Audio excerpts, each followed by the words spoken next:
السلام عليكم ورحمة الله وبركاته.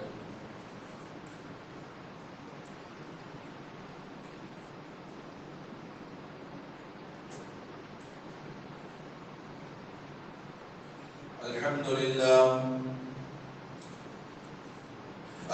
لله نحمده ونستعينه ونستغفره ونؤمن به ونتوكل عليه ونعوذ بالله من شرور أنفسنا ومن سيئات أعمالنا. من يهده الله فلا مضل له ومن يضلل فلا هادي له، ونشهد أن لا إله إلا الله وحده لا شريك له، ونشهد أن سيدنا وحبيبنا ونبينا ومولانا محمدا عبده ورسوله. اللهم صل على محمد وعلى آل محمد وبارك وسلم. اللهم صل على محمد وعلى آل محمد وبارك وسلم. اللهم صل على محمد وعلى آل محمد وبارك وسلم. أما بعد فأعوذ بالله من الشيطان الرجيم. بسم الله الرحمن الرحيم.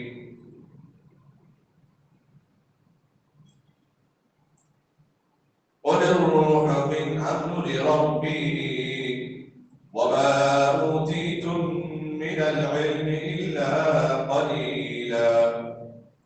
وقال الله تبارك وتعالى في القرآن العظيم: ولا تقتلوا أنفسكم. وقال الله تعالى: ولا تقتلوا أولادكم خشية إملاق. أما بعد، فقد قال النبي صلى الله عليه وسلم: لا تسبوا الأموات. صدق الله مولانا العظيم وصدق رسوله النبي الكريم. نحن على ذلك من الشاكرين لمن الشاكرين، والحمد لله رب العالمين.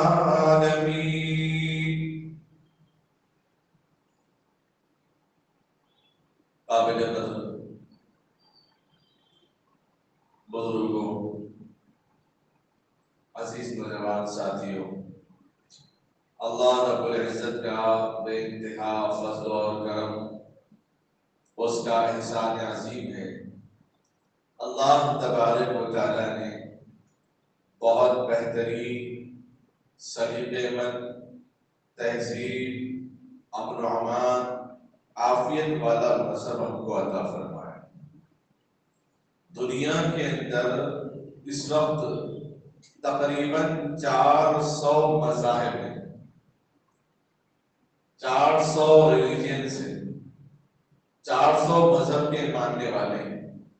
اس میں اللہ تبارک و تعالی نے ہمیں ایمان کی دولت سے مالا مال فرمایا.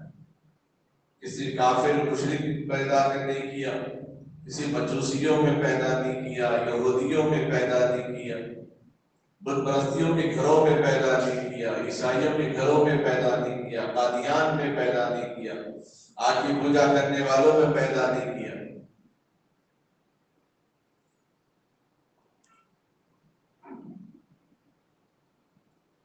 اللہ کی بے شمار نعمتیں، انگنت نعمتیں اللہ رب العزت نے اپنے بندوں پر عطا فرمائی. اس میں ایک نعمت اللہ تبارک و تعالیٰ نے انسان کے لیے نکاح کا قابل جعفریہ علیہ السلام کی سنت عطا فرمائی. یا ایھا الناس اتقوا ربکم الذی خلقکم من نفس واحدہ وخلق منها زوجها وبث منهما رجالا كثيرا ونساء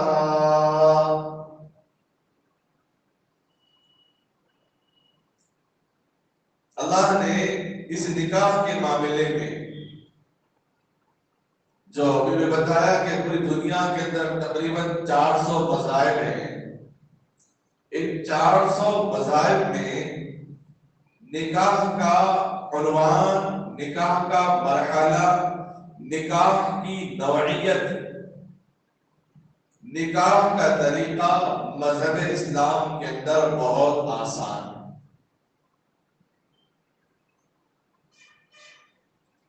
اتنا آسان کہ آدمی اپنا خواب دیکھ کر اٹھے اس سے پہلے کہ اگر رشتہ طے ہو جائے تو نکاح بھی ہو سکتا ہے،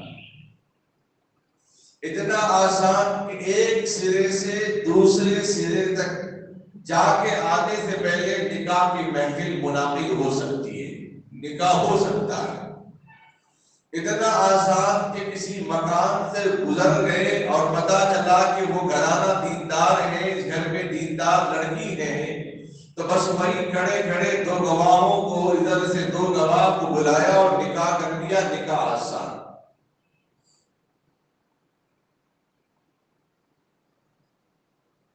ایک مرتبہ دو صحابی رضی اللہ عنہما جا رہے تھے، اپنے دوست سے ایک صحابی نے کہا کہ اس گھر کے بارے میں سنا کہ دیندار گھرانہ ہے، میں اس گھر کی لڑکی سے نکاح کرنا چاہتا ہوں، جاؤ میرا پیغام لے کر جاؤ۔ وہ صحابی اپنے دوست کا پیغام لے کر جاتے ہیں، اپنے دوست کا پیغام اس گھر کے ذمہ دار مرد صحابی کو سناتے ہیں، تو وہ فرماتے ہیں ان کے بارے میں تو ہمارا نکاح کا کوئی ارادہ نہیں ہے، لیکن آپ سے ہم اپنی لڑکی کا نکاح کرنا چاہتے ہیں۔ اسی موقع پر نکاح ہو گیا، وہ واپس آئے، پوچھا صحابی نے کیا ہوا میرے یار، انہوں نے فرمایا انہوں نے اپنی لڑکی سے میرا نکاح کر دیا، تو وہ صحابی ان کو مبارکباد دے دیں، اتنا آسان ہے نکاح، اور ان کے دل میں ذرہ کا ضرورت نہیں۔ ہم کیا کرتے، نکاح ہوا، انہیں ذرہ سالن بنانے میں ذرہ کمی بیشی کر دی، جہیز کے معاملے میں ذرہ کمی بیشی ہو گئی،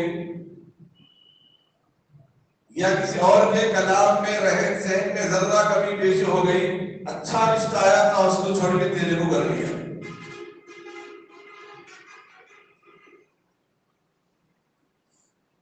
ایسے الفاظ میٹھے سمندر میں بھی اگر ڈال دیں تو سارا سمندر کا پانی کھارا ہو جائے۔ تلوار کے زخم مٹ تو سکتے ہیں لیکن زبان کے زخم مٹ نہیں سکتے۔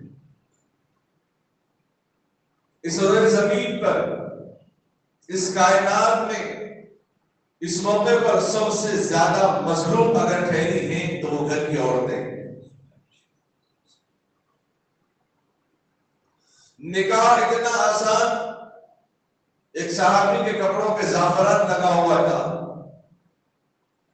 جس طرح عقیقے میں لگاتے ہیں بچے کو، نکاح کے موقع پر بھی نوشے کو لگا دیتے ہیں، اور یہ علامت ہے کہ ان کا نکاح ہو گیا۔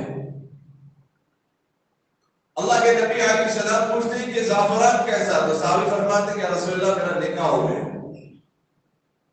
اللہ کے نبی علیہ السلام ان کو مبارکبادی دے رہے ہیں، وقت کے نبی موجود ہیں،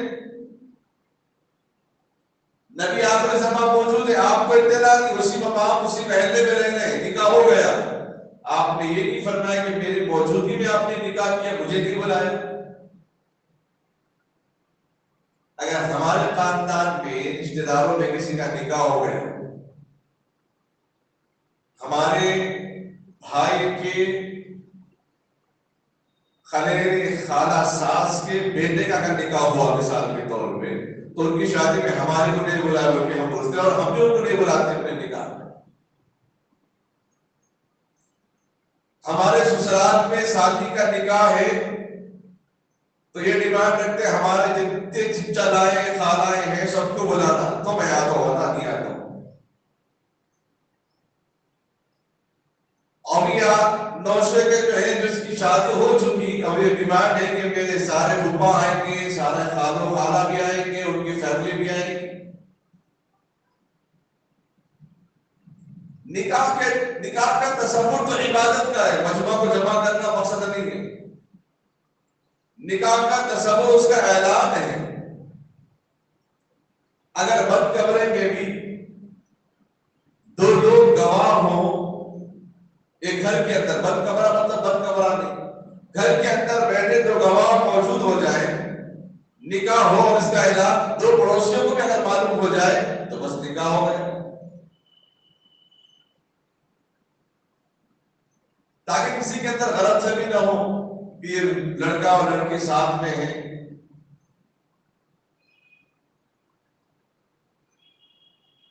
مذہب اسلام نے نکاح کو بہت آسان فرمایا، اتنا آسان فرمایا، اللہ کے نبی صلی اللہ علیہ وسلم مجلس میں بیٹھے ہوئے ہیں، ایک خاتون آتی ہے، کہتی ہے یا رسول اللہ میں آپ سے نکاح کرنا چاہتی ہوں۔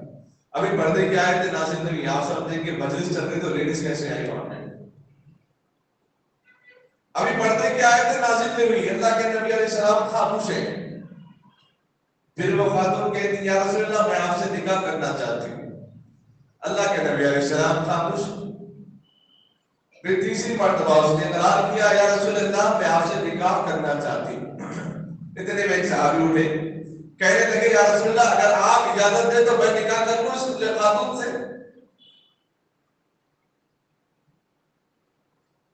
اللہ کے نبی صلی اللہ علیہ وسلم نے فرمایا کہ تیرے پاس کیا ہے جو مہر میں دیا جائے؟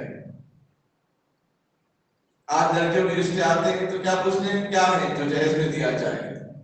حدیث میں غور کرنا، حضرات صحابہ موجود ہیں، نبی علیہ السلام سوال فرما رہے ہیں، لڑکے سے سوال کر رہے ہیں جس نے جو اپنے نکاح کی خواہش فلاورت سے کر رہا ہے۔ اللہ کے نبی علیہ السلام سوال فرماتے ہیں کہ تیرے پاس کیا ہے جو مہر میں دینے کے لیے موجود؟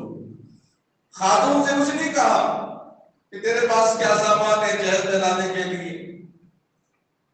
اللہ کے نبی صلی اللہ علیہ وسلم نے جتنے بھی نکاح کیے، کسی نکاح میں یہ بات نہیں ملتی کہ کسی خاتون، کسی زوجہ محترمہ، کسی امہات المؤمنین نے اپنے نکاح میں جہیز کا سامان ساتھ میں لایا ہو۔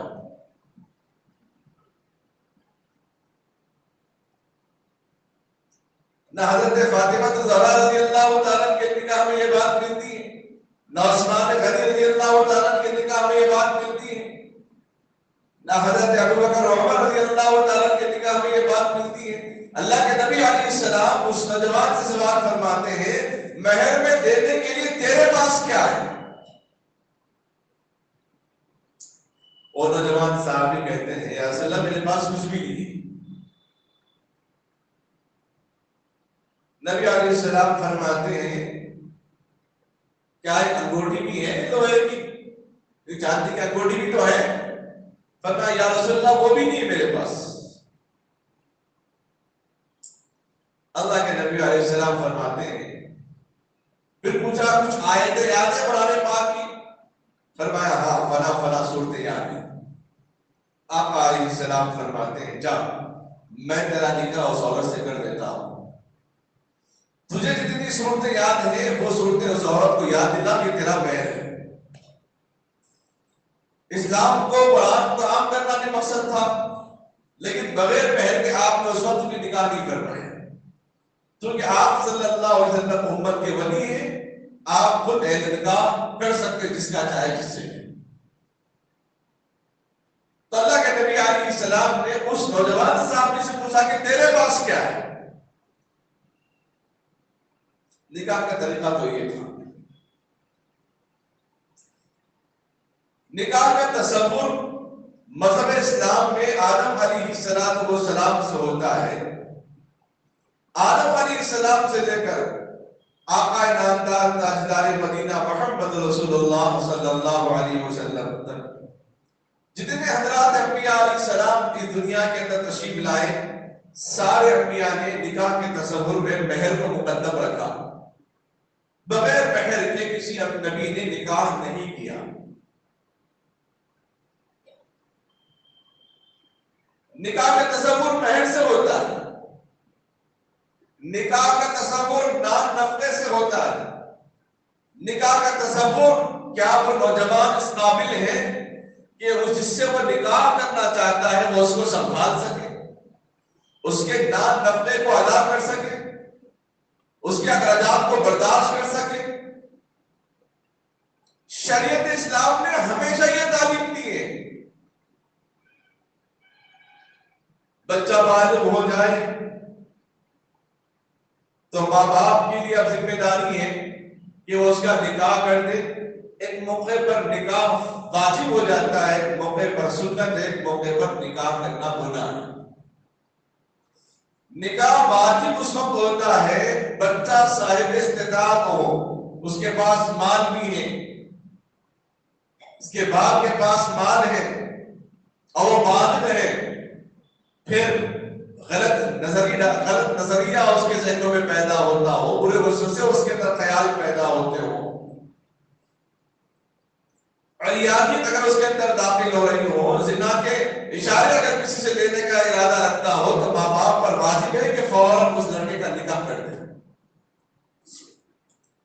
استطاعت ہونے کے باوجود، طاقت ہونے کے باوجود، وسعت ہونے کے باوجود، مال ہونے کے باوجود، اسباب ہونے کے باوجود، اگر ماں باپ اس کا نکاح نہیں کرتے، وہ کسی زنا میں مبتلا ہوتا ہے تو اس کا وبال، اس کا گناہ، اس کی معصیت، اس کی سزا، اس کی پکڑ اس کے ماں باپ سے اللہ تبارک و تعالیٰ لیں گے۔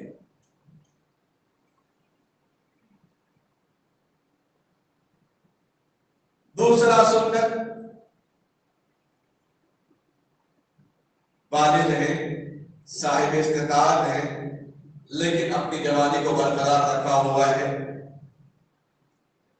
زیادہ تقاضے نہیں ہے نکاح کے، نارمل انسان رہتا ہے، کوئی چلبلا نہیں، تو اس کے لیے نکاح کرنا سنت ہے، جو انبیاء علیہ السلام نے نکاح کیا۔ تیسری چیز، بالغ تو ہے لیکن نکاح کرنے کے بعد اولاد پیدا کرنے کی صلاحیت نہ ہو، یا نکاح کرنے کے بعد بیوی کے حقوق ادا کرنے کی طاقت نہیں رکھتا، وسعت نہیں رکھتا، تو ایسے آدمی کا نکاح کرنا گناہ ہے۔ بیوی کو خوش نہیں رکھ سکتا تو ایسا آدمی نکاح نہ کرے۔ کتنے لوگ ہیں جو جہیز دے کے بھی اپنی بیویوں کو خوش نہیں رکھ سکتے۔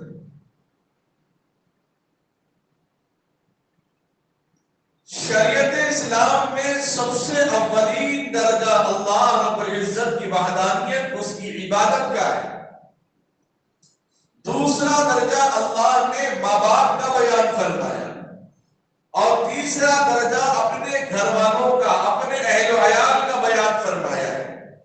آقا علیہ السلام نے فرمایا کہ بہترین مال وہ ہے کہ جو اپنے مال سے زکات نکالتا ہو۔ اس کے بعد فرمایا بہترین مال وہ ہے جو اپنی زکات کے علاوہ اپنے مال سے صدقہ ادا کر دیتا ہو۔ پھر فرمایا بہترین عمل وہ ہے جس کے پاس زکات ادا کرنے کے لیے اتنا مال بھی نہ ہو، اگر ہو بھی تو ادا کرتا ہے۔ جس کے پاس صدقہ دینے کے لیے، نفلی صدقہ بیٹھنے کے لیے مال بھی نہ ہو، اگر ہو بھی تو صدقہ کرتا ہے۔ اگر اس دونوں کے باوجود اس سے بہتر کیا صدقہ میں تم کو نہ بتاؤں؟ فرمایا وہ صدقہ یہ ہے کہ اپنی بیوی کو اپنے ہاتھ سے کھانا کھلائے۔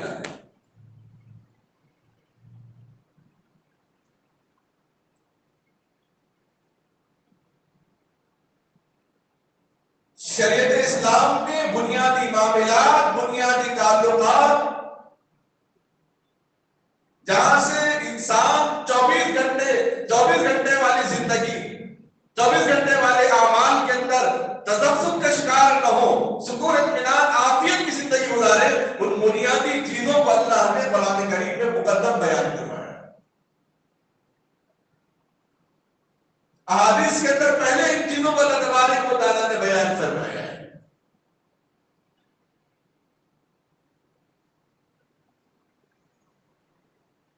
لوگ کہتے ہیں کیا حضرت فاطمہ رضی اللہ تعالیٰ عنہا کے نکاح میں اللہ کے نبی صلی اللہ علیہ وسلم جائز نہیں تھی؟ کہتے ہیں نا نیم حکیم خطرے جان، جو جاہل ہے اس سے نقصان تو نہیں ہے، جو آدھا پڑھ کے چھوڑ دیا اس سے بڑا نقصان ہے۔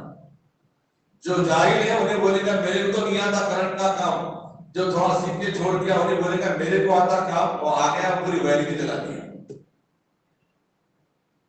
اس سے ہمیشہ کم پڑھے لکھے لوگوں سے اسلام کو نقصان پہنچا ہے، اسلام کے ماننے والوں کو بھی نقصان پہنچا ہے، مجلس والوں کو بھی نقصان پہنچا ہے۔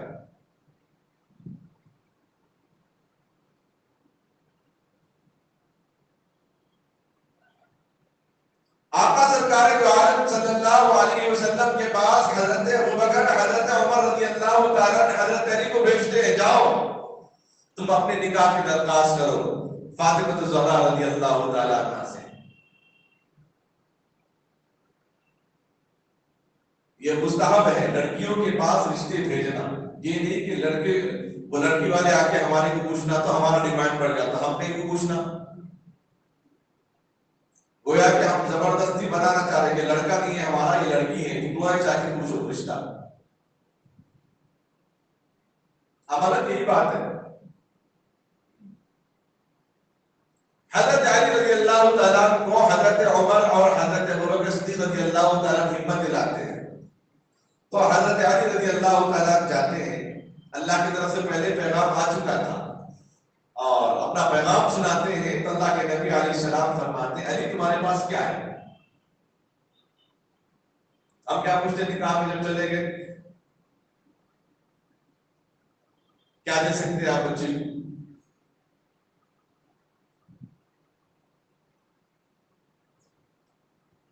پہلا درجہ لڑکی کا باپ کیا کماتا، لڑکی کے بھایا ہیں تو باہر کتنے ہیں، ان لوگوں کی تنخواہیں کیا ہے۔ ایک مرتبہ بات چیت چل رہی تھی، رشتے داروں میں بلاوا آیا تو گیا، بیٹھک بھی بڑے اچھے لوگ ہیں، نرم مزاج نرم طبیعت کے، اب وہ لوگ خواہش ظاہر کر رہے ہیں کہ ہماری خواہش ہے عالمہ لڑکی ہونا، اس لیے ہم عالمہ لڑکی سے نکاح کرنا چاہ رہے ہیں۔ مجھے آپ کے خاندان میں کوئی عالم ہے؟ انہوں نے کہا کہ کوئی عالم نہیں، نہ ہمارے دنیال میں ہے ہمارے دنیال میں ہے، اب ہم خواہش کر رہے ہیں ایک لڑکی عالمہ کو لا لیں گے۔ تو کتنے لڑکے ہیں آپ کو؟ 3 لڑکے، پھر ان میں سے کسی کو عالم کیوں نہیں بنائے؟ خیر جب بولنے والے نہیں تھے آپ کو، اور لیکن آپ خواہش پیدا ہوئی عالمہ لڑکی، اچھا ماشاء اللہ۔ اس کے بعد پھر میں پوچھا اچھا آپ کے کیا مطالبات ہیں؟ کہ ہمارے مطالبات کچھ بھی نہیں ہے، بس عالمہ لڑکی ہونا۔ کہ عالمہ لڑکی کیوں چاہ رہے؟ کوئی تو مقصد ہوگا، خاندان میں بھی نہیں ہے تو کوئی تو مقصد ہوگا، نہیں وہ پڑھے لکھے ہیں، ڈسپلن ان کے اندر رہتا، گھر میں سب کام کر لیتے، اب چونکہ ہم بوڑھا بوڑھی ہیں۔ اچھا پھر تیسری بات، شہر حیدرآباد میں آ کے کتنے سال ہوا؟ پورے تقریباً 12 سال ہو گئے۔ کوئی مکان آپ نے بنایا ابھی تک یا کرائے کی عمارت میں؟ ہمارا تجارت ہے لیکن ہم مکان لینا چاہ رہے ہیں، 80 لاکھ کا مکان ہے، کچھ پیسے انتظام ہو گئے، کچھ پیسے کی ضرورت ہے، اشارے مل رہے ہیں، ٹھیک ہے انشاءاللہ ہم بات کو آگے بڑھاتے ہیں۔ آپ کے کوئی مطالبات ہوگے؟ نہیں ہمارے مطالبات تو کچھ بھی نہیں ہے، بس آپ نکاح کر دیجیے بچی سے، ہمارے بچے سے نکاح کر دیجیے، ہمارے مطالبات تو کچھ بھی نہیں ہے، لیکن وہ کیا کیا دینا چاہ رہے ذرا لکھ کے دے دو۔ میں پوچھا جب مطالبات نہیں ہے تو لکھ کے دینے کا سوال کیا ہے؟ بچی کو ہم پالے، ایروں غیروں کی نظروں سے حفاظت کر کے رکھے، کلیجے کے جیسا سنبھال کے رکھے، گھر میں تنے طرح اکیلا نہیں چھوڑے، گھر کو آتے تو اس کو دیکھ کے اپنی پوری تھکان دور کر لیتے، گویا ہمارے دل کی دوا، آنکھوں کی ٹھنڈک، دل کے ہمارے جسم کا ایک کلیجے کا حصے کا مقام، ہمارے گھر کی عزت ہماری بچی ہے، اور اتنے سال اس کو پڑھا کے اتنی بڑی تعلیم دے کے کیا خالی ہاتھ بھیجیں گے؟ ایسا تو نہیں کرتے، نہیں پھر بھی کیا کیا دینا چاہ رہے وہ لکھ کے ذرا دے دیں۔ تو یہ وہی باتوں ہوئی تو میں بولا کہ بھئی یہ رشتہ مناسب نہیں، جو لینے دینے کے معاملے میں، جہیز کے معاملے میں حساب کتاب پوچھتے ہیں تو کل اور بھی یہ نہیں اور کیا دینا چاہ رہے ہیں۔ نیتوں میں کھوٹ ہونے کی وجہ سے اللہ تبارک و تعالیٰ خاندان میں بگاڑ پیدا کر دیتے ہیں، اس لیے پہلا قدم یہ سوچ سمجھ کر دیتا ہے۔ جتنے زیادہ پابندیاں لگاتے ہیں لڑکی والوں کی طرف سے، لڑکی پڑھی لکھی ہونا، اچھے گھرانے کی ہونا، گوری ہونا، چپٹی نہیں ہونا، بال بھی لمبے ہونا، قد بھی اچھا ہونا اور پیسے والی بھی ہونا، پیسے بھی لے کے آنے والی ہونا، یہ سب ناز و نظرے کیا شریعت اسلام میں حضرات انبیاء، حضرات صحابہ، حضرات اولیاء کی زندگی میں کبھی کوئی ایسا واقعہ پیش آیا؟ کبھی کوئی ایسا واقعہ کبھی پیش نہیں آیا۔ ادھر حضرت علی رضی اللہ تعالیٰ سے اللہ کے نبی سوال کر رہے ہیں، علی تمہارے پاس کیا ہے؟ اب ادھر سوال کر رہے ہیں بچی والوں سے کہ تم کیا کیا دینا چاہ رہے ہیں۔ ادھر اللہ کے نبی علیہ السلام پوچھ رہے ہیں کہ لڑکے سے تمہارے پاس کیا ہے؟ حضرت علی فرماتے ہیں یا رسول اللہ میرے پاس تو کچھ بھی نہیں ہے، بس ایک زرہ ہے جو جنگ کے میدان میں کام آتا ہے۔ جب ایک زرہ ہے جو جنگ کے میدان میں کام آتا ہے، اس کے علاوہ کچھ نہیں۔ آقا علیہ السلام فرماتے ہیں علی تمہارا رشتہ مجھے منظور ہے، یہ زرہ بیچ کر آؤ، کچھ سامان منگانا ہے۔ تو حضرت علی رضی اللہ تعالیٰ زرہ بیچنے کے لیے بازار جاتے ہیں تو خریدار ملتے ہیں حضرت عثمان غنی رضی اللہ تعالیٰ۔ حضرت عثمان غنی رضی اللہ تعالیٰ پوچھتے علی ادھر کدھر؟ تو کہ ہمیشہ مسجد میں، جہاد میں، عبادت میں، تلاوت میں، خدمت نبوی میں رہنے والے ہیں، بازار آ گئے۔ تو حضرت علی فرماتے ہیں کہ میرا رشتہ طے ہوا حضرت فاطمہ سے۔ عثمان غنی رضی اللہ عنہ فرماتے مبارک، اور میں زرہ بیچ کر آنے کے لیے کہا اللہ کے نبی علیہ السلام نے، اس نے میں زرہ بیچنے کے لیے آیا۔ تو عثمان غنی فرماتے لاؤ میں خریدتا ہوں اس کو۔ چند درہموں میں، 400 درہم میں یا کم و بیش آپ نے خریدا اور فرمایا کہ علی اس کا خریدار میں ہوں۔ اس کو خرید لیا، خریدنے کے بعد بھی زرہ واپس کر دیا۔ علی یہ تمہارے نکاح کے لیے میری طرف سے تحفہ ہے۔ حضرت علی رضی اللہ تعالیٰ وہ دینار و درہم لے کر اللہ کے نبی صلی اللہ علیہ وسلم کے پاس جاتے ہیں اور سارا واقعہ سناتے ہیں۔ اللہ کے نبی علیہ السلام عثمان غنی رضی اللہ تعالیٰ کے لیے دعائیں فرماتے ہیں۔ جس کا رشتہ آسمان میں طے ہوا اور جو خاتون پوری عورتوں کے لیے مثال ہے، نمونہ ہے، آئیڈیل ہے، جو جنت کی عورتوں کی سردار حضرت فاطمہ الزہرا رضی اللہ تعالیٰ عنہا، ان کے نکاح کے واقعے بتا رہا ہوں۔ اللہ کے نبی علیہ السلام ان دینار و درہم کو لیتے ہیں، حضرت ابو بکر کو بلاتے ہیں، فرماتے جاؤ بازار سے مشکیزہ، چکی، کھجور کے ڈاٹ بستر لے کے آؤ۔ پیسہ کس کا لگا؟ حضرت علی رضی اللہ تعالیٰ کا لگا۔ کیا کوئی سامان اللہ کے نبی صلی اللہ علیہ وسلم نے اپنی طرف سے حضرت فاطمہ الزہرا رضی اللہ تعالیٰ کو دیا؟ نہیں دیا۔ حضرت علی رضی اللہ تعالیٰ کے رقم سے دیا تھا آپ نے۔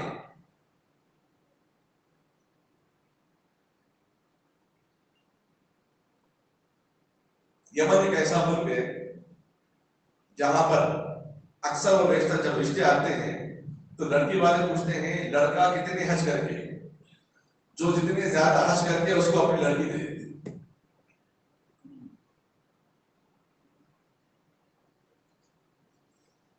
تو جتنی دینداری کی فکر ہمیں لڑکیوں پر ہوتی ہے اس سے کہیں زیادہ فکر ہمیں لڑکوں پہ ہونی چاہیے، اس لیے کہ ایسی امانت ہم اس کو سونپ رہے ہیں جو ہمارے گھر کی عزت، ہمارے گھر کی رفعت، ہمارے گھر کی پاک دامن باحیا لڑکی کو ہم اس کے حوالے کر رہے ہیں۔ تو کیا اپنی اس لڑکی کی، اپنی اس بچی کی حیا کو سنبھال رکھ سکے گا؟ ہونا تو یہ چاہیے تھا۔ حضرت پیر مداحی رحمۃ اللہ علیہ بڑے شاعر بھی ہوئے ہیں، یہ اپنی لڑکی کا نکاح کرتے ہیں اور اس طرف سے مطالبات میں جہیز کے سامان کے مطالبات لیے، کیونکہ جیسا زمانہ جیسے حالات ویسے چلنا پڑتا ہے۔ بعض لوگوں سے بولے جہیز کا مطالبات کیوں کر رہے ہیں؟ کیوں ہم نے لیے 3 بچوں کو دیا، میں میرا ایک بچہ کیا حق نہیں پہنچتا میرے کو لینے کا؟ دیا تو بھی غلط کرا، لیا تو بھی غلط کرا۔ جو بیچ میں بروکر بن کے ٹھہرا، میں تیرے کو جہیز میں تیرے بیٹے کو 20 لاکھ دلاؤں گا، اس میں میرے کو 1 لاکھ روپے دینا، وہ بھی گناہ کبیرہ۔ جس طرح سود کا لینا دینا حرام، اس طرح کا جہیز میں جو رقم ہے وہ لینا دینا بھی حرام ہے۔ میر مداحی رحمۃ اللہ علیہ جہیز کے مطالبات میں یہاں تک ان کو اپنا گھر بیچنا پڑتا ہے۔ اپنا گھر انہوں نے بیچا نکاح کے بعد بیٹی سے فرمایا بیٹی پلٹ کر نہ آنا، کیونکہ تیرا جو ذاتی گھر تھا تیرے باپ کا، یہ بھی میں تیرے شوہر کو دے دیا ہوں، تیرے سامان جہیز کے لیے یہ بھی بک گیا، اب واپس آئے تو گھر بھی موجود نہیں ہے۔ لڑکی دیکھتی ہے اپنے باپ کی محنتوں، مشقتوں، قربانیوں، اس کی ممتا، اس کے جذبات، دن اور رات کی محنتوں کو، ساری چیزوں کو اپنے نظارے سے دیکھتی ہے۔ لڑکیاں نکاح کے موقع پر جو رخصت ہوتی ہیں، ایک تو کسی غیر کے گھر میں اپنانے کے لیے اس کو بھیجا جا رہا ہے، اس کا درد ستا ہے، اس کا درد، اس کے اندر غم اس کو ستاتے رہتا ہے۔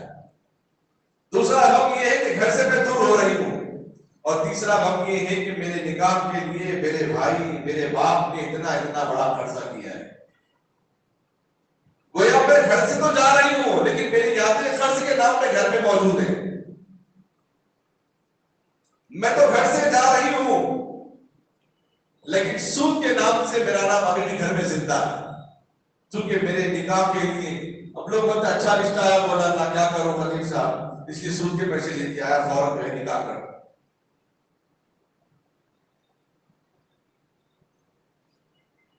جو بڑے بڑے کرسیوں پہ بیٹھے ہو کے رشوت طلب کرتے ہیں نا، وہ حصولوار نہیں ہے، رشوت دینے والے حصولوار ہیں۔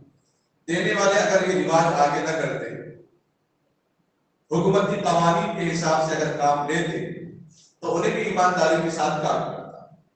دینے والے دینا شروع کریں تو فقیروں کی کمی نہیں رہے گی، لینے والوں کے فقیروں کی بھی کمی نہیں رہے گی۔ تو میر مداری رحمۃ اللہ علیہ فرماتے ہیں، انہوں نے ان کا واقعہ لکھا ہوا ہے، نکاح کیا اور بچی غم میں تھی، اور زیادہ سوچنا بیماری کی علامت ہے، اور غم میں نڈھال ہوتے ہوتے یہاں تک کہ اس کا انتقال ہوا چند دن میں۔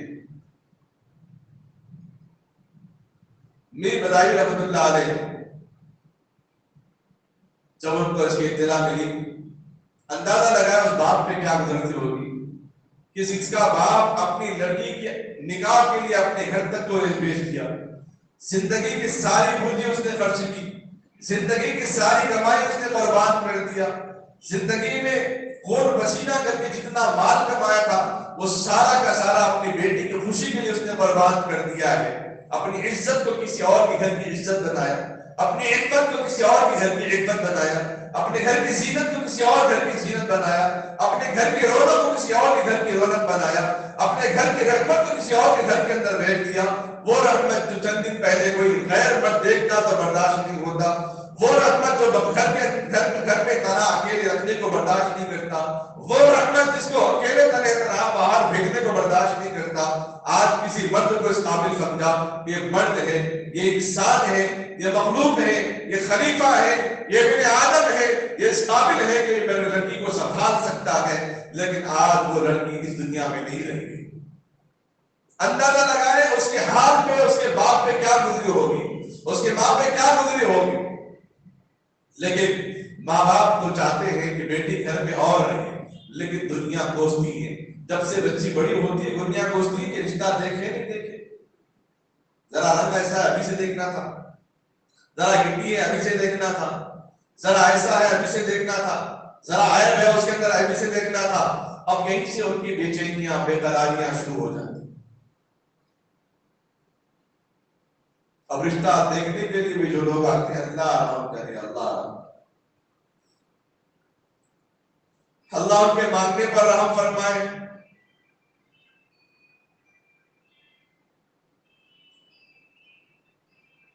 طرح طرح کے نئے خواہشات، نئے امیدیں لے کر آتے ہیں، ہم لڑکی کو دیکھنا چاہ رہے ہیں، کبھی تو اپنے بہن کے ساتھ آئے، کبھی اپنے پھوپھیوں کے ساتھ، کبھی اپنے خالوں کے ساتھ، بچہ باہر رہا تو باہر آیا، نکاح کے لیے صرف 15 دن باقی ہے، اور مطالبہ ہو رہا ہے کہ نکاح سے پہلے بچے کو بلا کے رسم کرنا۔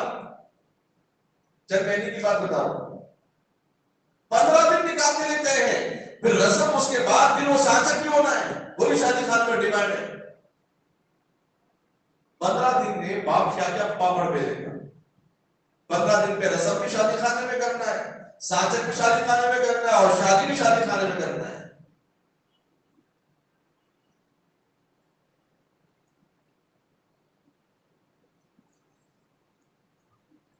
میرے حال کرتا کیا نہ کرتا، اور فرض کر کے وہ باپ نے رسم بھی کیا اور ساچک کی رسم بھی کیا، ساچک کا رسم بھی کیا اور نکاح بھی کر دیا۔ اب غالباً میرے خیال سے وہ جمعیوں کا دور چل رہا ہے ان کے پاس، اللہ رحم فرمائے ان کے حال پر۔ میر بلال رحمۃ اللہ علیہ جب جاتے ہیں اپنی لڑکی سے ملاقات کرنے کے لیے، دیدار کرنے کے لیے،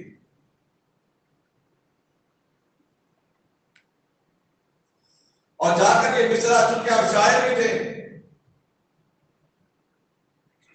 اور میر بلال رحمۃ اللہ علیہ نے جا کر فرمایا، اب آیا یاد اے آرام جاں اس نامرادی میں، اب آیا یاد اے آرام جاں اس نامرادی میں۔ یہ الفاظ دلی دل میں ادا کرتے رہے اور آپ پھوٹ پھوٹ کے روتے رہے۔ اور ایک بات، جس طرح سود کا لینا حرام ہے، اس طرح نکاح کے اندر جہیز کا مطالبہ کرنا بھی حرام ہے۔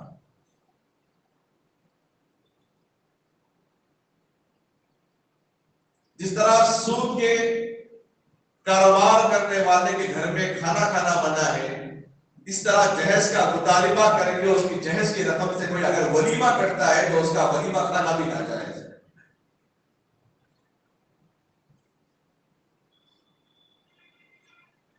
حدیث میں اللہ کے نبی صلی اللہ علیہ وسلم نے تو یہ فرمایا، جو صحابی نکاح کر کے آ رہے تھے، زعفران لگا ہوا دیکھا تو ان کو مبارکباد دی، اس کے بعد فرمایا تم ولیمہ کرو، ولا بشادی، اگرچہ بکری کیوں نہ ہو تم ولیمہ کرو۔ یہ نہیں فرمایا کہ نکاح کی دعوت ہوئی نہیں، ولیمے کو برکت اور رحمت قرار دیا اللہ کے نبی علیہ السلام نے، سنت قرار دیا۔ اب سوال میں آپ لوگوں سے کرتا ہوں، ہمیشہ تو آپ حضرات علماء سے، خطیبوں سے سوال کرتے ہیں، اب میرا سوال یہ ہے، نکاح کے بارے میں تو اللہ کے نبی صلی اللہ علیہ وسلم نے نہیں فرمایا کہ نکاح کرو، نبی علیہ السلام نے فرمایا کہ ولیمہ کرو۔ اگر دلہن والے نکاح کر رہے ہیں اپنے پیسوں سے اور لڑکے والے ولیمہ کر رہے ہیں دلہن والوں کے پیسے سے، یعنی کسی سے مانگ کر ولیمہ کر رہے ہیں، رشتہ طے کر دیے صدارت، بھائی 6 مہینے کا ٹائم دے دو بچی کی شادی کرنے کے لیے، اور 6 مہینے ہو گئے، پھر فون کیا دلہے والا، بھائی 6 مہینے ہو گئے، تاریخ طے کر لیں گے، نہیں اور 1 سال ٹائم دے دو۔ اب باپ پریشان کہ بھائی رشتہ پکا سمجھنا ہے نہیں سمجھنا، نہیں اصل میں کیا ہے، گھر میں بڑا ٹائٹ ہے، پیسہ نہیں ہے، اگر آپ کا انتظام کر لیں تو بولے تو اوکے کوئی بات نہیں، کر لیں، آپ کی خوشی سے نہیں تو ٹائم بڑھا دو۔ ایسے مجبوریوں میں ایسے جال پھنسا کر گویا کہ لڑکی اب دنیا میں، زمین میں لڑکی نہ رہی بلکہ وہ ایک شکار کی طرح رہ گئی، جال بچھا کر جو ہے اس سے پیسے لے جائے، اس سے پیسے لیے جائیں،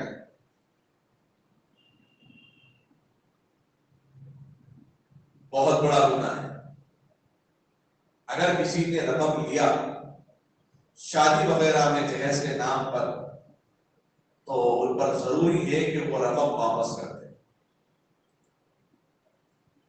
اب نہیں ہے نا بیوی ہماری سے جا کے بولیں گے طلاق دیتوں میں تو معاف کر دے وہ رقم، تو حقیقت حال اللہ تعالیٰ جاننے والا ہے، حقیقت حال اللہ تبارک و تعالیٰ سننے والا ہے۔ تو بلائی رحمۃ اللہ علیہ فرماتے ہیں، اب آیا یاد اے آرام جاں،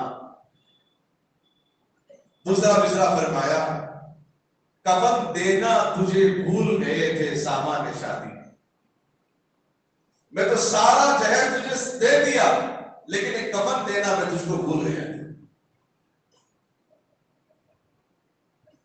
کیا درد بھرے اشعار تھے میر رحمت اللہ علیہ کے۔ اسی لیے خدا جتنے نوجوان یہاں پر بیٹھے ہیں، نوجوان کو بولیں گے دونوں بولے امی ابا کی مرضی مولانا، ہم کیا کر سکتے ہیں۔ وہ نکاح ہونے کے بعد جو پیسے آتے ہیں ان سے پوچھا کس کی مرضی چل رہی ہے، اس میں گاڑی کس کی مرضی سے چل رہی، پیسے کس کی مرضی سے خرچ ہو رہے، وہ اپنی مرضی سے خرچ ہو رہے، پیدا ہونے کے بعد سے دودھ کے لیے رو رو کے منا کے پاکٹ منی کے لیے 25 سال تک عیدوں میں عیدی کے لیے اپنے ماں باپ کو منوایا، اپنی نکاح کو سادگی سے کرنے کے لیے اپنے ماں باپ کو امپریس نہیں کر سکتے۔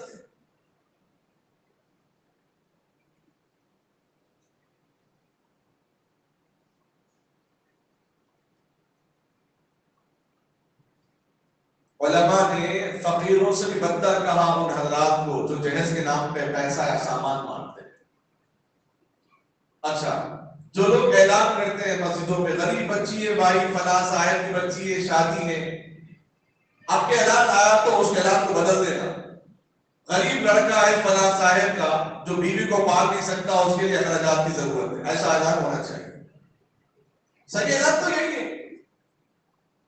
بیچارہ باپ اپنی پوری محنت کی کمائی کر کے جہیز کا سامان دے کے اس کا نکاح کرتا ہے، تو کم وقت دوسرے دن پیر پہ پیر ڈال کے اپنی بیگم سے کہتا پانی کا، کس کی پلنگ پہ بیٹھا، کس کے برتن پہ کھا، کس کے دفتر پہ بیٹھا ہوا ہے، کس کے پیسوں پہ عیش کر رہا ہے، ذرہ برابر اور شرم حیا کی نام نہیں ہے۔ بزدل اور کمتر اور اس انسان کہنے کے قابل بھی وہ انسان کہ جو لڑکی والوں سے پیسہ پوچھتا ہے، مال پوچھا کرتا ہے، ایک ایک رسم کے لیے گھنٹوں انتظار، اس کے لیے ٹارچر۔ نکاح کی صبح صبح آ جائیں گے، ناشتہ بھائی کر لیں گے، اور اس کے بعد گرم پانی کے لیے گھنٹوں انتظار۔ اب ہزاروں کام، ہزاروں سینکڑوں مہمان گھر میں آئے ہوئے، گھر کے بچے ہیں، لیڈیز ہیں، جینٹس ہیں، سب کی سہولتیں، سب کی آرامی دیکھنا، شادی خانے کا کام بھی دیکھنا، اور اس کے باوجود بھی دوری میں گرم پانی بھیجنا۔ گرم پانی اس وقت ضروری ہے جب جنازہ سامنے ہو، بیڑی کے پتے ڈال کے گرم کر کے تاکہ جسم ایک دم صاف ہو جائے۔ خدا اس رسم و رواج سے اپنے آپ کو محفوظ رکھیں۔ اور جتنے نوجوان یہاں پر حاضر ہیں، خدا کو حاضر و ناظر جان کر میں آپ کے سامنے بڑی ذمہ ہوتا ہوں۔ ہر آدمی اپنی رعیت کے بارے میں اللہ تبارک و تعالیٰ اس سے سوال کریں گے۔ اگر آپ باپ ہیں تو باپ کے حکم ادا نہیں کیے یا نہیں کیے، اللہ آپ سے سوال کریں گے۔ اگر آپ بھائی ہیں تو بڑے بھائی کے ہونے کی حیثیت سے آپ نے چھوٹے بھائی کا حق ادا کیا یا نہیں کیا، اللہ آپ سے سوال کریں گے۔ اگر آپ باس ہیں، مالک ہے کسی دکان کے، کسی مال کے، کسی ملکیت کے، اس آپ کے ہاتھ کے نیچے آپ کے انڈر میں جتنے کام کرنے والے ہیں، ان کی روزی، ان کی روٹی، ان کی تنخواہ صحیح دے رہے نہیں دے رہے، اللہ آپ سے سوال کرے گا۔ تو بحیثیت خادم مسجد کا خطیب کے حساب سے اللہ مجھ سے سوال کریں گے کہ یہ پیغام تم نے پہنچایا نہیں پہنچایا، تو میں تو بری ذمہ ہو جاؤں گا۔ اب جتنے حضرات کے کام میں بات پہنچی، اب بولیں کہ ایسی بات سننا ہی نہیں، سنے تو عمل کرنا پڑتا۔ پڑھنے کے بعد کیا ہوا ہے؟ کتاب بہترین کتاب ہے جس میں علماء نے لکھا اگر کوئی آدمی دین سے دور بھاگتا ہے کہ اگر جاننا پڑے، سننا پڑے، بیانات سے، قرآن کے علم سے، حدیث سے اگر معلوم ہو جائے تو عمل کرنا پڑے گا، اس سے بہتر ہے کہ میں اپنے کان بند کر لوں۔ علماء نے کہا ایسے آدمی کو ٹکڑے ٹکڑے کر کے دیگ میں ڈال کے گلا بھی دیا جائے تو آسان نہ ہے۔ جتنے سرپرست ہیں، جتنے اولیاء ہیں، جتنے نوجوان ہیں جو نکاح کرنا سب چاہتے ہیں، یا جو ماں باپ جو باپ نکاح کروانا چاہتے ہیں، ان سے گزارش ہے کہ وہ اپنے جہیز کی دامن جیسی کبھی حرکت سے اپنے آپ کو باز رکھیں۔ کیا لڑکا اس قابل نہیں ہے کہ نکاح کے لیے جتنے سامان کی ضرورت ہے وہ سامان خود اپنے گھر کے اندر لے آئے؟ لوگ ایک جواز نکالتے نہیں، وہ لوگ اپنی خوشی سے دے رہے ہیں، وہ لوگ اپنی خوشی سے دے رہے ہیں تو لے رہے ہیں۔ وہ معاملات، وہ تعلقات اس کے الگ ہوتے ہیں، خوشی سے دینے کے اور لینے کے۔ اس لیے اللہ کے نبی صلی اللہ علیہ وسلم نے اس نکاح کے معاملے پر دینداری کو مقدم فرمایا۔ دینداری اگر مقدم ہوگی تو سارے مسائل نہیں ہوں گے۔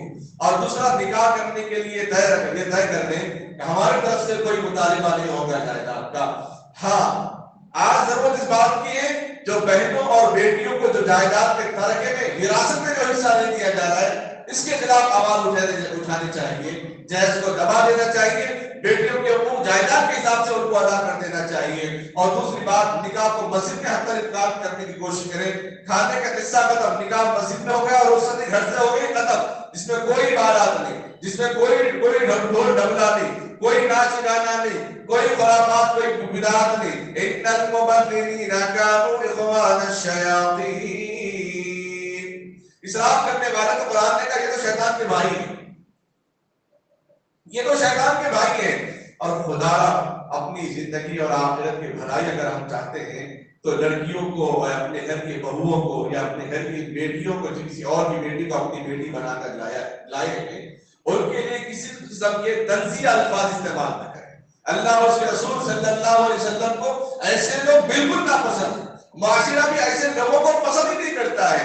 آپ نے حال ہی میں دو ایسے ویڈیو جو وہ سوشل میڈیا پر بہت وائرل ہوئے ہیں، ایک عائشہ نام کی اور ایک لڑکی بھی آئی تھی، وہ اورنگ آباد یا احمد آباد کی لڑکی آئی ہے. سسرال والوں سے جائے چہل اور پیسوں کی مسلسل مانگ کی وجہ سے وہ بدعزت ہو کر اب ماں باپ کے لیے تن بھی نہیں بننا چاہ رہے اور گھر میں رہنا ان کے لیے زندگی دوبر ہو رہی تھی، جس کی وجہ سے ان لوگوں نے خودکشی پر ان کو ہم لوگوں نے ہمارے سماج نے ہمارے معاشرے نے ان کو خودکشی کرنے پر مجبور کر دیا. گویا اکسایا گیا اس کو. گویا کہ آج کے زمانے میں مسلمانوں پر، مسلم معاشرے پر غیر مسلموں کی طرف سے ایک دھبا ہے کہ مسلمان ایسا کرتے ہیں. اگرچہ کہ قرآن میں اللہ تبارک و تعالیٰ نے فرمایا کہ اپنی جان کو ہلاکت میں نہ ڈالو. اگر یہ نوجوان بچیاں سوسائڈ کر لیتی ہیں، اچھا 2010 سے لے کر 2016 تک 90,000 بچیاں ایسی ہیں جو جہیز کے نام پر قتل کی گئی ہیں. ابھی 2016 سے اس کی رپورٹ ابھی تک تو ہمارے پاس تو نہیں پہنچی. اگر آپ کے پاس پہنچی تو خبر پہنچ جائے. 2012 سے 2015 تک 3.5 لاکھ کیسز جو پولیس میں درج کیے گئے جہیز کے نام پہ ان کو ستایا جا رہا ہے.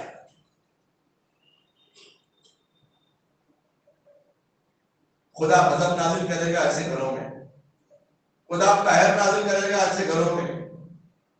اللہ سے دعا کیجیے اللہ تبارک و تعالی ہم تمام امت مسلمہ کو ایسے بدعات سے، ایسے خرافات سے حفاظت فرمائے. سب سے پہلے اول درجہ اس کام کو دیکھ لیں کہ نکاح مسجد میں کریں گے، رخصت گھر سے ہو جائے گی. اگر آپ مالدار ہیں، بچی کو دینا چاہ رہے ہیں، کھلانا چاہ رہے ہیں، نہیں بھائی میرے پاس پیسہ ہے، میں دینا چاہ رہا ہوں، میں کھلانا چاہ رہا ہوں، 4 لوگوں کو دکھاؤں گا کہ میں اپنی بچی کو وہ دیا یہ دیا، تو یہ کافروں کے عمل کے برابر ہے. اس لیے کہ دنیا سجن المؤمن و جنت الکافر، دنیا مسلمان کے لیے خیر خانہ اور کافروں کے لیے جنت ہے. اور دنیا میں جو کافر دکھا کے لوگوں کو دیتے ہیں، جو کچھ کھلاتے ہیں پلاتے ہیں، دنیا میں اللہ تعالیٰ ان کی واہ واہ کرائے گا، آخرت میں ان کو کوئی اجر نہیں ملے گا. اگر ہم بھی اپنی بیٹیوں کے نکاح میں ہزاروں سامان دیکھیں، بڑے شادیخانوں میں شادیاں کر کے ہزاروں اور سینکڑوں ڈشیں رکھ کے ہم دنیا والوں کو بتائیں کہ میں اپنی بیٹی کے نکاح میں ایسے ایسے بنایا تھا، یہ دیا، فلاں فلاں دیا. اگر ہم احسان جتانا چاہتے ہیں، اللہ تعالیٰ دنیا میں اس کی واہ واہ کرائیں کہ آخرت میں کوئی چیز اس کے لیے اللہ تعالیٰ اٹھا کے نہیں رکھیں گے. اور کھانے والے بھی کھا کے بولیں گے اچھا بنا ہے باورچی، آپ اچھا انتظام کریں گے نہیں بولیں گے، بہت کم بولیں گے باورچی بولیں گے اچھا ملا باورچی آپ کو، جزاک اللہ بات میں، ماشاء اللہ سبحان اللہ بات میں، باورچی اچھا ملا تھا، نمبر دینا تھا ہمارے کو بھی. تو میرا کھا کے تو لوگ بھول جاتے ہیں، لیکن سنت طریقے سے جس گھرانے کا نکاح ہوتا ہے سچی وہ لوگ یاد رکھتے ہیں کہ مثالی نکاح ہے. ہم تو چاہتے ہیں کہ بچے کی زندگی بن جائے نا، تو بچے کی زندگی بننا ہے سنت کے مطابق ہم کو نکاح کرنا ہے. نبی آقا صلی اللہ علیہ وسلم نے جیسے نکاح کیا، صحابہ نے جیسے نکاح کیا، اولیاء نے جیسے نکاح کیا، ویسے نکاح کرنا ہے. اور ولیمے میں کرنے اپنی طاقت اپنی وسعت کے ساتھ جو کھلانا چاہے پلانا چاہے سنت کے مطابق کرنا چاہے تو اس کو کر لینا چاہیے. اور جو لوگوں کی خبریں اٹھ رہی ہیں، چاہے اہل علم کی جانب سے ہو یا غیر علم کی جانب سے ہو کہ اس نے خودکشی کر لی وہ جہنم میں جائے گی، حدیث میں ہے لا تسبوا الاموات، مرے ہوئے لوگوں کی برائی نہ کرو. اس لیے کہ جو مسلمان اس کے بارے میں جو خیال کرتا ہے اللہ تعالیٰ آپ کی تصدیق، مومن کی تصدیق کر کے اس کو وہ عمل پر پہنچا دیتے ہیں. اگر کوئی کہتا ہے کہ کیا نیک انسان ہے تو اللہ اس کو جنت عطا فرما دیتے ہیں. اگر کوئی کہتا ہے کیا برا انسان تو اللہ اس کے گناہ اس کو عطا کر دیتے ہیں.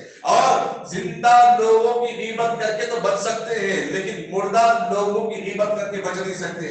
معاف کرنے کے لیے تو مردہ تو ہے ہی، کیونکہ اس کا عمل وہاں پہ مل گیا ہے. اب عائشہ جس نے خودکشی کی ہے یقیناً مجبوری میں اور ایسے حالات میں ڈپریشن میں آ کے خودکشی، اگر تو شریعت نے اس کو حرام قرار دیا ہے، عمل حرام ہے، عمل حرام ہے، سوسائڈ حرام ہے، لیکن جو اس کی دل کے اندر کی جو کیفیتیں ہیں اور اس کے ساتھ کے جو اعمال ہیں اللہ اور اس کے رسول صلی اللہ علیہ وسلم بہتر جانتے ہیں. اللہ کو بہتر معلوم، کیونکہ نبی کریم صلی اللہ علیہ وسلم کا خواب میں زیارت ہوگی اور اس کے بعد میں وہ ہر سامنے حال ہوگا. اس لیے کسی بھی انسان، کوئی بھی مرد ہو عورت ہو، کسی کا بھی انتقال ہو جائے، جس حالت میں بھی اس کا انتقال ہو جائے، جل کے مر گیا تو لوگ ہوتے کیا پاپ کرا کہ جل کے مر گیا. اللہ حفاظت فرمائے، حدیث میں جو جل کے مرتا ہے وہ شہادت کی موت مرتا ہے. ڈبکی مارا تو بولے کیسی موت مارا؟ ڈبکی جو مرا وہ شہادت کی موت مارا.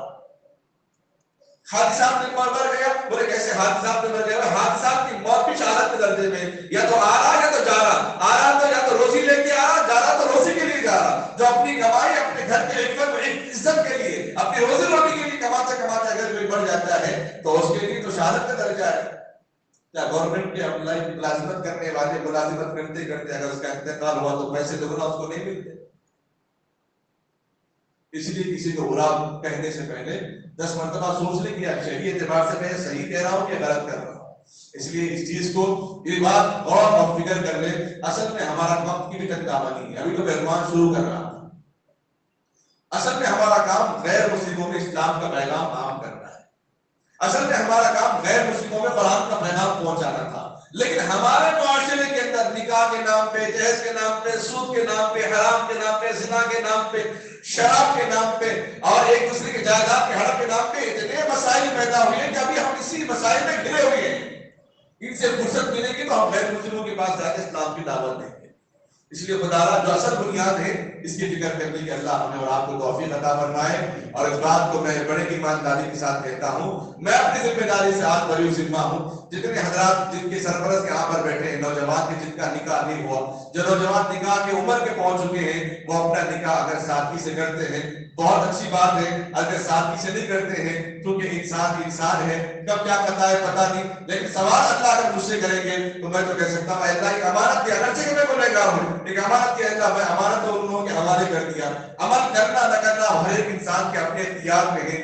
اللہ ہمارا دل ایسا بنا دے تاکہ ہم اس بات کو اثر لیں اور اس پر عمل کرنے کا اہتمام کریں. اپنے گھر والوں کو، اپنے گھر کے اندر جن بچیوں کو ہم نے اپنی بہو بنا کر لایا ہے اس کے ساتھ بیٹی جیسے معاملہ اور رویہ اختیار کرنے. خیر عافی کی زندگی اللہ تعالیٰ ہم سب کو نصیب فرمائے. جتنی اور بچیاں گھروں کے اندر جہیز کے لیے ٹارچر کی جا رہی ہیں، پریشان کی جا رہی ہیں، اللہ ان کو ہدایت دے، اللہ ان کو توفیق دے، اللہ ان کو سمجھ عطا فرمائے. اس لعنت سے اللہ ان کو بچائے اور اس کے گناہوں سے اللہ تبارک و تعالیٰ حفاظت فرمائے. آمین. وآخر دعوانا الحمدللہ رب العالمین.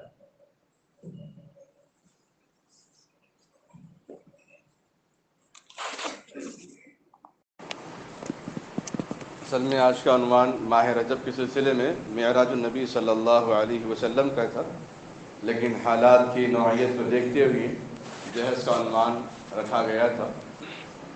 اور اس بات کو خاص خیال رکھے اس بات کا کہ اللہ تبارک و تعالی ہم سب کو سنت کے مطابق زندگی گزارنے کی توفیق عطا فرمائے. سنت زندگی صرف مسجد کے دائرے میں نہیں آتی ہیں، لحد سے محد تک، جھولے سے ڈولے تک، پیدا ہونے سے لے کے مرنے تک کی زندگی ہماری متشرع ہونا چاہیے.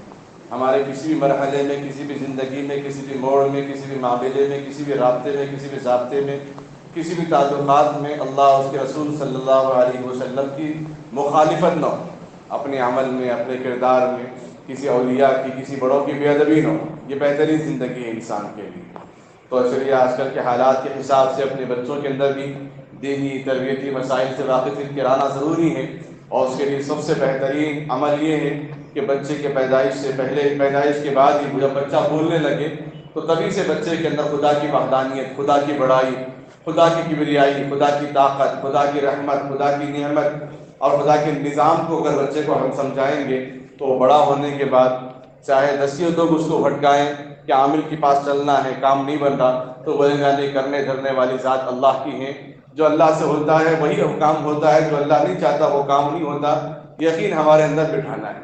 دوسری چیز، ہمارے آقا سرکار دو عالم صلی اللہ علیہ وسلم کی محبت اتنی ہو کہ کام کرنے سے پہلے 10 مرتبہ ہم سوچیں کہ یہ کام کیا نبی علیہ السلام کی سنت ہے یا نہیں. افریقہ میں ایک حبشی اسلام قبول کرتا ہے، ایک سیاہ آدمی اسلام قبول کر لیا. جب اس کو پتہ چلا کہ یہ بھی نبی پاک صلی اللہ علیہ وسلم کی سنت ہے کہ سر پہ بال سارے کے سارے نکالنا، تو وہ جنون میں آ گیا کہ بھائی نبی کی محبت میں نبی کی سنت پہ عمل کرنے کے لیے اس نے چمڑی ہی نکال دی کہ تاکہ بال کبھی نہ آئے. کرنا ایسا نہیں ہے، مطلب غیر مسلم جو اسلام قبول کر کے حد درجے ان کے اندر ایک جنون چڑھا ہوا ہے کہ ایسی محبت کے ساتھ ایسے نبی علیہ السلام سے عشقیہ زندگی میں ہم کو زندگی گزارنا ہے. نبی علیہ السلام ہمارے درمیان موجود ہیں، علم و عمل کے حساب سے، سنتوں کے حساب سے ہمارے درمیان موجود ہیں، تو پھر ہمارے اندر سنتیں ہمارے پاس کیوں نہیں ہیں؟ نبی علیہ السلام کے کلام کی اس کا احترام ہمارے اندر موجود کیوں نہیں ہے؟ تو اس لیے حد درجے اس کا احترام ہونا چاہیے. اور تیسری چیز حضرات صحابہ سے عقیدت ہونا، حضرات اولیاء سے محبت ہونا. ان چار چیزوں کے اندر اگر اعتدال پیدا کریں گے تو انشاءاللہ ہر سنت پہ عمل کرنا ہمارے لیے آسان ہو جائے گا. خدارا ایسے نکاح کرنے والوں کو بھی آپ رہبری کریں کہ بھئی آپ کے پاس مال ہوگا، جائیداد ہوں گی، لیکن آپ اپنے بچیوں کو دیجیے، اپنے بچوں کو آپ خرچ کیجیے، لیکن نکاح سادگی سے کریں، کیونکہ نکاح میں شریک ہونے والے غریب بھی ہوتے ہیں، نکاح میں شریک ہونے والے غریب کی بیٹی بھی ہوتی ہیں. نبی علیہ السلام حد درجہ اہتمام کرتے تھے کہ بیٹا کہنے سے کہ نام لے کے بلانا مناسب سمجھا کہ بعض اور بھی یتیم بچے ہیں، اگر میں کسی کو بیٹا بلاؤں تو اس کو تکلیف ہوگی کہ اس کا باپ موجود نہیں ہے. اسی لیے دین اسلام وہی نہیں کہ ہمارا تو اپنا تو دیکھ لیا، کیا شیخ اپنا دیکھ، یہ مذہب اسلام کا شعار نہیں ہے، یہ مذہب اسلام کی نبی علیہ السلام کی تربیت میں شامل نہیں ہے. اس لیے حد درجے اس کا اہتمام کرنا. عیسائیوں کو ہم دیکھتے ہیں، چاہے وقت کا وزیر اعظم بھی اگر نکاح کرتا ہو تو وہ چرچ میں جا کے پادری کے سامنے کھڑے ہو کر نکاح کرتا ہے. وقت کا ملک کا اگر وزیر اعظم بھی ہو، اپنی بیٹی اپنے بیٹے کا نکاح کرتا ہے تو چرچ میں جا کے کرتا ہے. ہم لاکھوں روپے ڈال کے شادی خانے میں ہم نکاح کا انتظام کرتے ہیں. مسجد جیسی عبادت گاہ، جب مسجد میں نکاح کریں گے تو فرشتے بھی گواہ ہو جائیں گے، اس کا ثواب، اس کے نیکیوں میں اضافہ ہو جائے گا. ایک عمل مسجد سے شروع ہو رہا ہے. اللہ کے نبی علیہ السلام ہر سفر مسجد سے آغاز کرتے تھے، اور نکاح کو بھی مسجد سے کرنے کا اللہ کے نبی علیہ السلام کا معمول اور یہ سنت ہے. اس لیے مسجد کا دامن اگر چھوڑیں گے تو باہر بھی شیطان کے منائل داخل ہو جاتے ہیں. اس لیے اس عمل کو اپنانے کی حد درجے کوشش کریں. جس طرح جو چیزیں ہم اپنے دوست احباب کو، اپنے رشتہ داروں کو، پڑوسیوں کو جو چیزیں ہم دعوت دے سکتے ہیں، اس حساب سے نکاح کا مرحلہ آئے تو زندگی کی یہ پہلی کڑی ہے، اور پہلی لڑی ہے، اور پہلی سیڑھی ہے. اگر یہ سنت کے مطابق ہو جائے تو آنے والی نسل انشاءاللہ دائی بن کے پیدا ہو جائے گی، دین کے دائی بن کے پیدا ہو جائے گی، ایک مومن بن جائے گی. اس لیے کہ یہ چیزیں ضروری ہیں. اللہ سے دعا کیجیے اللہ تعالی ہم تمام امت مسلمہ کے اور نوجوان لڑکیوں کے نکاح کو آسان فرمائے. اللہ ان تمام گھروں کے اندر جو بچیاں بیٹھے ہیں، نکاح کے سالوں سال سے انتظار کر رہی ہیں، ان کے نکاح کے مسائل کو آسان فرمائے اور زنا کو مشکل سے مشکل بنائے. ہمارا یہ معاملہ اللہ تبارک و تعالیٰ کے حوالے ہونے والا ہے، اس لیے حد درجے اس کا اہتمام کریں. جہاں تک ہو سکے مسجد میں ہی نکاح کرنے کی توفیق عطا فرمائے. اللهم صل على سيدنا شفيعنا وحبيبنا ونبينا مولانا محمد وبارك وسلم. اللهم اهدنا الصراط المستقيم صراط الذين أنعمت عليهم من النبيين والصديقين والشهداء والصالحين وحسن أولئك رفيقا. اللهم اغفر لنا ذنوبنا يا رب العالمين. اللهم يا مصنف القلوب وصلب قلوبنا على طاعتك. اللهم يا مصنف القلوب وصلب قلوبنا على دينك. اللهم اهدنا الصراط المستقيم. اللهم اهدنا الصراط المستقيم. اللهم اهدنا الصراط المستقيم. اللهم اهدنا الصراط المستقيم. هو الله الذي لا إله إلا هو الأول والآخر والظاهر والباطن وهو بكل شيء عليم. اے اللہ ہم سب کے گناہوں کو معاف فرما، اے اللہ ہم سب کے خطاؤں کو درگزر فرما، اے اللہ رحم کا، کرم کا، عافیت کا معاملہ فرما. اے اللہ امت مسلمہ کو سنت کے مطابق زندگی گزارنے کی توفیق عطا فرما. اے اللہ نکاح کو آسان فرما. اے اللہ زنا کو مشکل سے مشکل بنا دے. اے اللہ نکاح کو حد درجے آسان فرما. جو لڑکیاں نکاح کے انتظار میں بیٹھی ہیں ان کے نکاح کو آسان فرما. جو نوجوان نکاح کے انتظار میں بیٹھے ہیں اے اللہ ان کو نان نفقہ ادا کرنے کی توفیق عطا فرما. اے اللہ اپنے وسعت، اپنے استطاعت کو ایسی بننے اور بنانے والا بنا کہ کسی لڑکی والوں سے مانگنے کی ضرورت نہ پڑے، کسی لڑکی والوں سے حاجت اپنی طلب کرنے کی ضرورت نہ پڑے. اے اللہ ہمارے نوجوان اور نوجوانوں کے ماں باپ کے اندر یہ جذبہ عطا فرما کہ بغیر لین دین کے نکاح کرنے کی توفیق ان کو عطا فرما۔ اے اللہ اگر کوئی بغیر لین دین کے نکاح کرتا ہے، سنت کے مطابق نکاح کرتا ہے، سنت کو اپناتا ہے، اے اللہ وہ نبی علیہ السلام کے حشر کے میدان میں قریب ہو جائے گا، اے اللہ قریب سے قریب تر ہوگا۔ اے اللہ جہاں کہیں اور بہت ساری عائشہ نام جیسی لڑکیاں اے اللہ اپنے گھر میں سسرال والوں سے پریشان حال ہیں، اے اللہ ان کی پریشانی کو دور فرما، اے اللہ ان کی عزت کی عفت کی حفاظت فرما، ان کے دل کے جذبات کی حفاظت فرما۔ ایک بڑی قربانی دے کر ایک اجنبی گھر کو اپنا گھر بنا کر اے اللہ اپنی بیٹی بنا کر اے اللہ یہ ہجرت کی ہے، یہ بہت بڑی لڑکیوں کی بڑی قربانی ہے۔ اے اللہ ان لڑکیوں کی آمد کو، ان کی لڑکیوں کی قربانیوں کو سمجھنے، ان کے ساتھ بہتر سلوک کرنے کی توفیق عطا فرما۔ ان لڑکیوں کو بھی اپنے ساس کے ساتھ ماں کا رویہ اختیار کر کے اے اللہ گھر کے اندر سکون عافیت کا ماحول پیدا کرنے والا بنا دے۔ اے اللہ نکاح کو آسان فرما، اے اللہ ہمارے نوجوانوں کو دین کا دائی بنا، اے اللہ دین کا جذبہ عطا فرما دے۔ اے اللہ اپنے مال، اپنی جان، اپنی جوانی کو تیری راہ میں قربان ہونے کی توفیق عطا فرما، تیری راہ میں لگانے کی توفیق عطا فرما۔ اے اللہ تیرے دین کے لیے مر مٹنے والا بنا، اے اللہ دین کی اشاعت کے لیے قربان ہونے کی توفیق عطا فرما۔ دینی مساجد، مدارس، مکاتب، خانقاہوں کی حفاظت فرما، اس مسجد کی حفاظت فرما۔ اس مسجد کو بنانے والوں نے جتنی محنتیں کی ہیں اے اللہ ان کی محنتوں کو قبول فرما، جو موجود ہیں ان کی حفاظت فرما، جو اے اللہ جو موجود ہیں ان کی عمروں کو صحت و عافیت کے ساتھ دراز فرما۔ اے اللہ جو دنیا سے رخصت ہوئی ان سب کے درجات کو بلند فرما، خصوصاً اے اللہ عائشہ نام لڑکی غرض کہ اے اللہ اس نے غلط قدم اٹھایا ہے، لیکن اے اللہ تو بہتر جانتا ہے، اے اللہ تو ارحم الراحمین ہے، اے اللہ تو اس کی مغفرت فرما، اے اللہ اس کے درجات کو بلند فرما، اس کے گھر والوں کا صبر جمیل عطا فرما۔ اے اللہ اور بھی جتنی لڑکیاں جو جہیز کے نام پہ بھیٹ چڑھا دی گئی ہیں اے اللہ ان 5 سال میں 90,000 بچیاں جہیز کے نام پہ قتل کی گئی ہیں، اے اللہ ایسے وحشی اور درندے نوجوانوں ایسے درندے اے اللہ ساس سر سے حفاظت فرما، اے اللہ ان سب کو عقل سلیم عطا فرما، اے اللہ ان کو سب کو عقل سلیم عطا فرما، امن و عافیت کے ساتھ زندگی گزارنے کی توفیق عطا فرما، انسانیت کو پیغام کو عام کرنے کی توفیق عطا فرما، ہم سب کو نمازوں کا پابند بنا، شریعت کا پابند بنا، اے اللہ دین کی اتباع پر چلنے کی توفیق عطا فرما۔ جن لوگوں نے دعاؤں کے لیے کہا ہو یا لکھا ہو یا ان کا ہم پر حق ہو اے اللہ ان سب کو اپنے جائز مقاصد میں کامیابی عطا فرما۔ اے اللہ جن حضرات نے نام بنام اے اللہ اپنے دعا کے لیے درخواست دی ہے اے اللہ ان سب کی جائز مقاصد میں کامیابی عطا فرما۔ اے اللہ جو نام دینے سے قاصر رہ گئے ہیں ان سب کی اے اللہ صحت و عافیت عطا فرما، جو اپنی روزی روٹی کے لیے دعا کی درخواست کر رہے ہیں، اپنی تجارت کے لیے، اپنی ملازمت کے لیے، اپنی صحت کے لیے اے اللہ ان سب کے جائز ضرورتوں کو مکمل فرما۔ اے اللہ جن لوگوں نے مرحوم کے نام دیے ہیں اے اللہ نام بنام تو خوب جانتا ہے، اے اللہ کالے پہاڑ پہ کالی چونٹی چلتی ہے اس کے قدموں کی آہٹ کو بھی اے اللہ تو سنتا ہے، اے اللہ تو ان سب کی مغفرت فرما، ان سب مرحومین کے درجات کو بلند فرما۔ اے اللہ جو اور بھی ہیں جن کے رشتہ دار ہیں اے اللہ جو اپنا نام نہ بتا سکیں ان سب کی مغفرت فرما، جہاں کہیں نکاح ہو رہے ہوں مولا سنت کے مطابق کرنے کی توفیق عطا فرما۔ جتنے حاضرین ہیں ہر ایک کے دل میں کوئی نہ کوئی تمنا ہے، آرزو ہے، امید ہے، مولا ان سب کے جائز ضرورتوں کو مکمل فرما۔ اے اللہ جن جن لوگوں نے دعاؤں کے لیے کہا ہو یا لکھا ہو یا ان کا ہم پر حق ہو ان سب کو اپنے جائز مقاصد میں کامیابی عطا فرما۔ اے اللہ چھوٹی موٹی دعا کو اپنے فضل و کرم سے آقا نامدار تاجدار مدینہ امام الانبیاء محمد رسول اللہ صلی اللہ علیہ وسلم کے صدقے طفیل قبول منظور فرما، وصلی اللہ تعالی علی خیر خلقہ محمد وعلی آلہ واصحابہ اجمعین برحمتک یا ارحم الراحمین والحمد للہ رب العالمین۔